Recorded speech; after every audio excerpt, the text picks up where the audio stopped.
Ayolah, jangan bikin aku khawatir, liriku sendiri. Saat ini Sarah tengah diperiksa oleh dokter dengan ditemani Tasya. Sedang aku dan Ardan memilih menunggu di luar. Sedikit harap-harap cemas kurasakan saat ini. Aku hanya bisa berharap dan berdoa. Semoga Sarah baik-baik saja. Meski dalam hati aku sedikit khawatir jika sakit yang diderita Sarah kembali kambuh. Bro, rileks dikit kenapa sih? Tegang amat tuh muka, protes Ardan.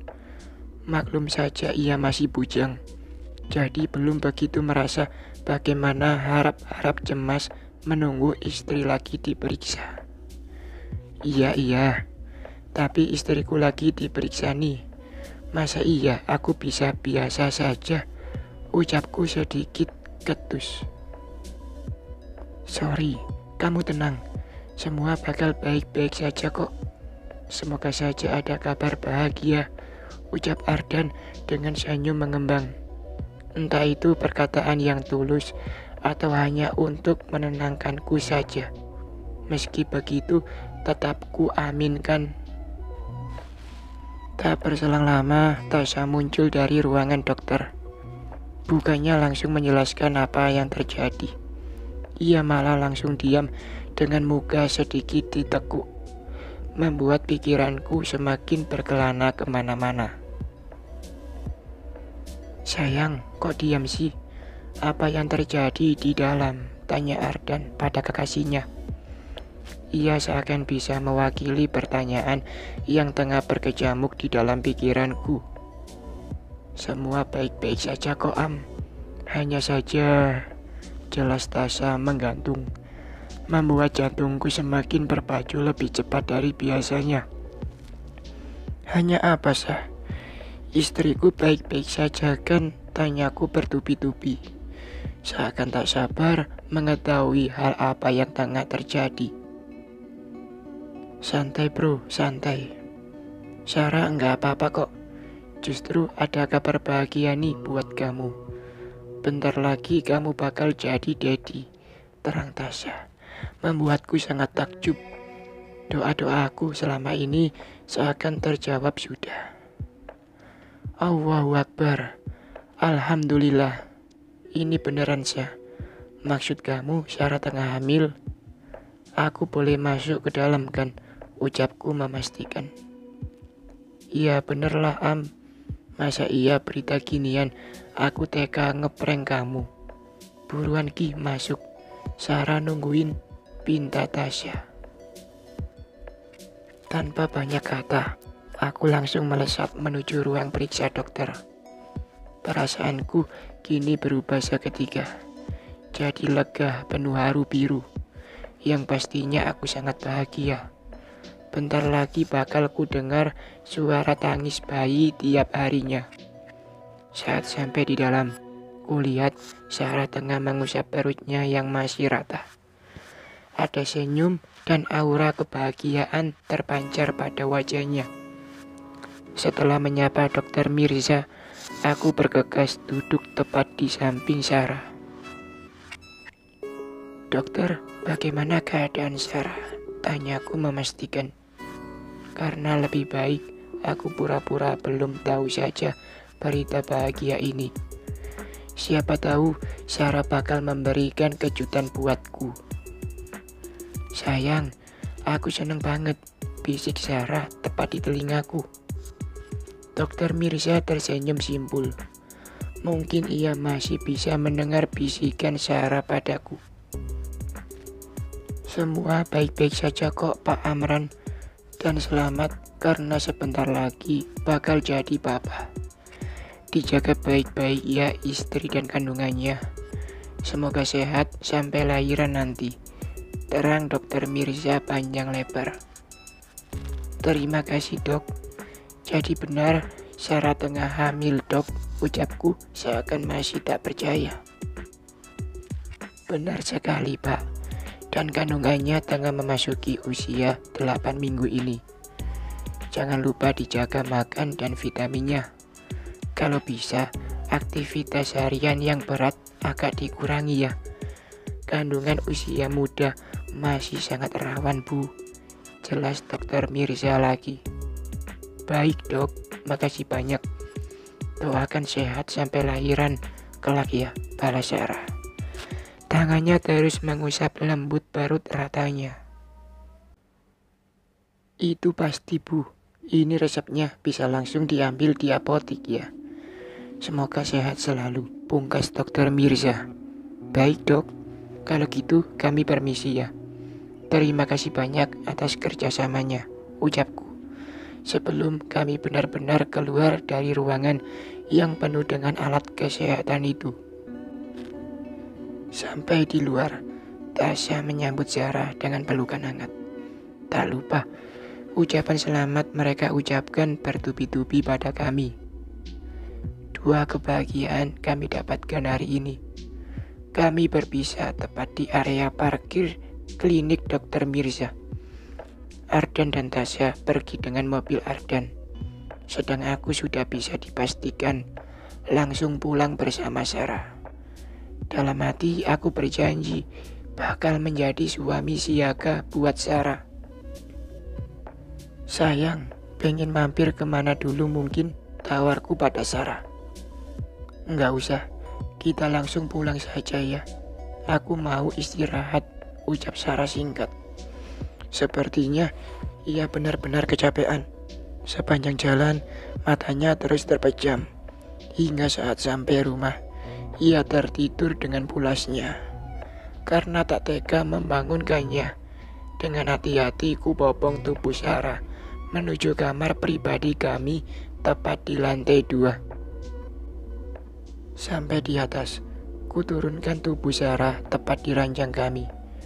Bergegas aku menuju toilet guna membersihkan diri, biar tubuh juga bisa sedikit lebih fresh. Sayang, aku tadi tertidur ya. Kok aku bisa sampai sini, ucap Sarah. Rupanya ia terbangun saat aku setengah mandi tadi. Iya, rupanya kamu terlalu lelah. Aku berisik ya, kok kamu bisa sampai terbangun, protesku kemudian. Bukan, karena memang mau bangun aja. Aku kan belum mandi, bawaannya masih saja gerah, terang Sarah dengan sedikit senyuman. Sayang, aku mau bicara, tapi kamu jangan marah ya. Gimana kalau kamu berhenti kerja saja, fokus pada kehamilan terlebih dahulu. Aku bahagia banget karena bentar lagi bakal punya bayi. Dan aku enggak mau kamu sampai kecapean, ucapku hati-hati. Wanita pekerja keras seperti Sarah pasti berat jika harus meninggalkan pekerjaan yang sudah menjadi bagian dari hidupnya. Jadi sebisa mungkin aku harus bisa bicara pelan-pelan agar bisa meluluhkan hati Sarah, agar mau berhenti bekerja. Kalau aku berhenti kerja, terus ngapain aku di rumah? Pasti juga bosan. Mana kamu hari-hari juga di kantor? Percayalah suamiku, aku bisa jaga diri kok, ucap Sarah dengan keras kepala. Sarah, kamu tadi kan juga dengar penjelasan dokter Mirza. Harta bisa dicari lagi.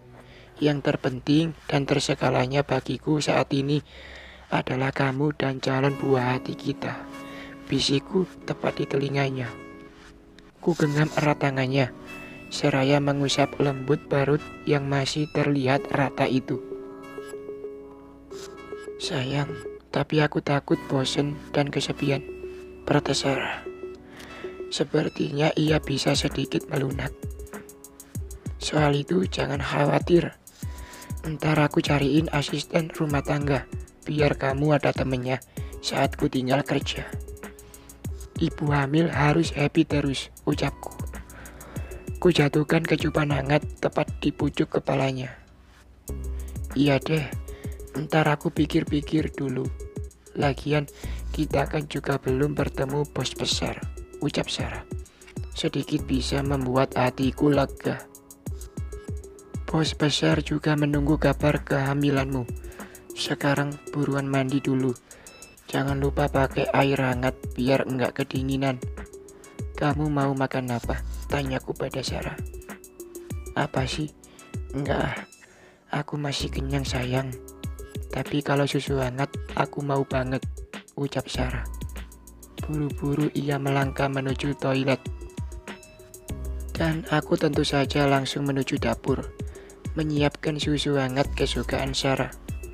Sepertinya besok aku harus membeli susu hamil demi si kecil.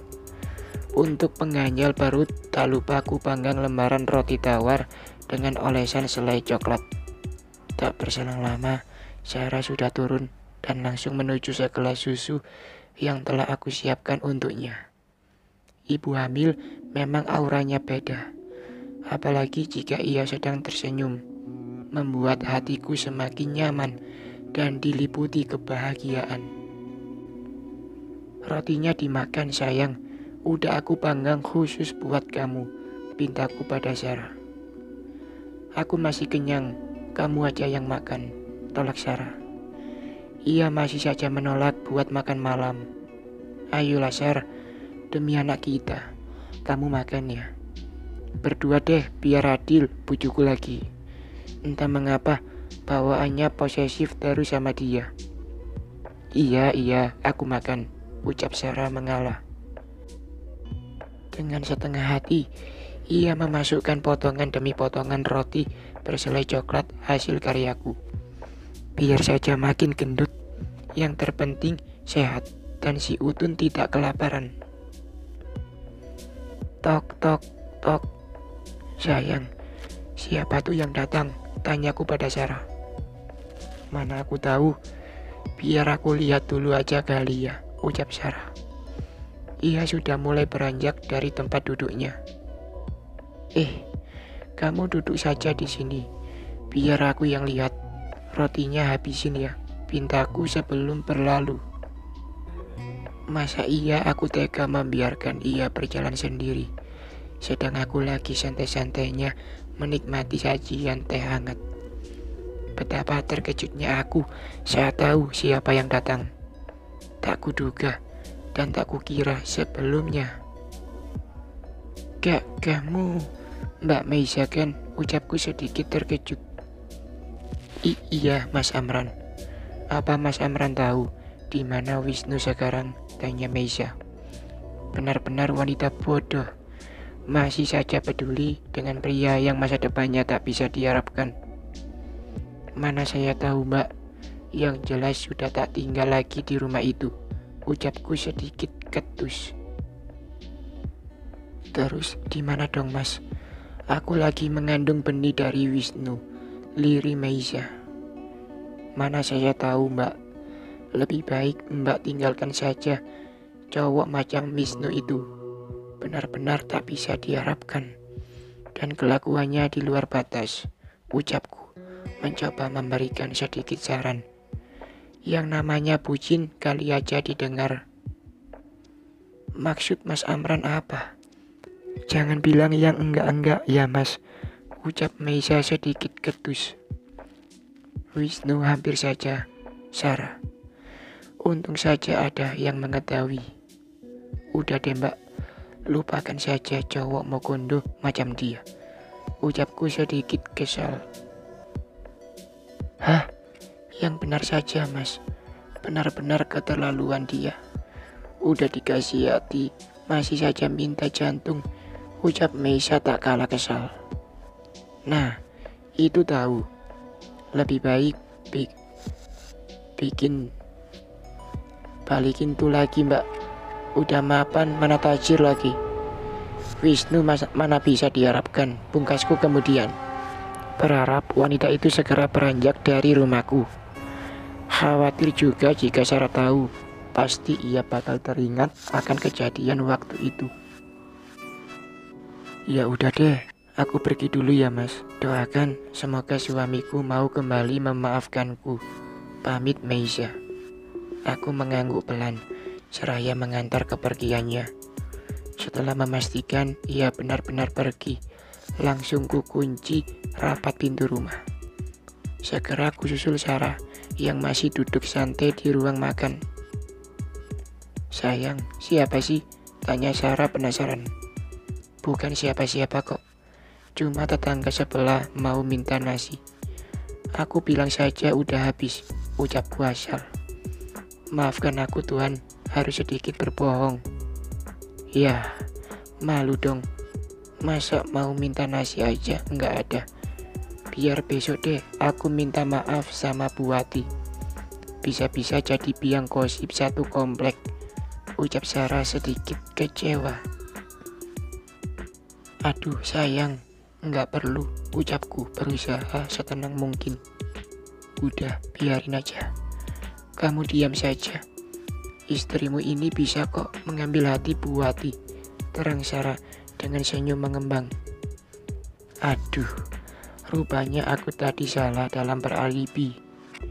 Gimana besok jika bertemu langsung dengan Bu Wati? Amran, kamu ceroboh sekali. Bersambung.